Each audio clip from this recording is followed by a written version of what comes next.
গলায় ফাঁস লাগিয়ে আত্মঘাতী হলেন নবগ্রামের পামিয়া গ্রামের এক বৃদ্ধা। এই ঘটনাকে ঘিরে ব্যাপক চাঞ্চল্যের সৃষ্টি হয়েছে গোটা গ্রাম জুড়ে।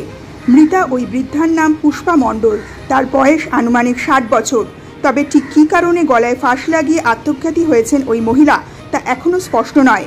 মৃতার ছোট ছেলে জানিয়েছেন, সকালবেলা ঘুম থেকে উঠে তিনি দেখেন তার মা গলায় ফাঁস লাগিয়ে ঝুলছে। কী কারণে এমনটা হলো তা বুঝতে পারছেন না পরিবারের সদস্য থেকে শুরু করে স্থানীয়রা। এই ঘটনার পরই খবর দেওয়া হয় নবগ্রাম থানায়।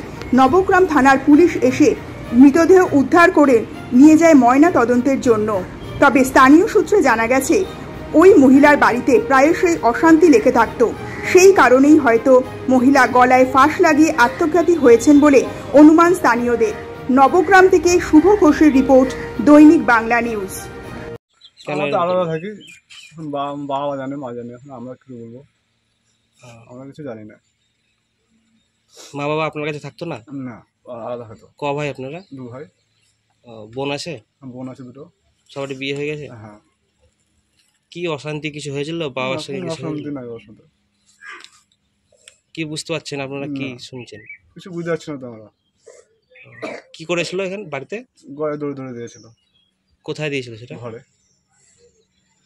কখন করেছিল এই কাজ? তাও জানি না কখন করেছিল, সকালে উঠে দেখছি আমরা এই অবস্থা। কি নাম আপনার মায়ের? মায়ের নাম পুষ্পা মণ্ডল। বাবার নাম? শীতনাথ মণ্ডল। গ্রামের নাম কি? পমিয়া। আপনার নাম? অখিল মণ্ডল। ঠিক আছে।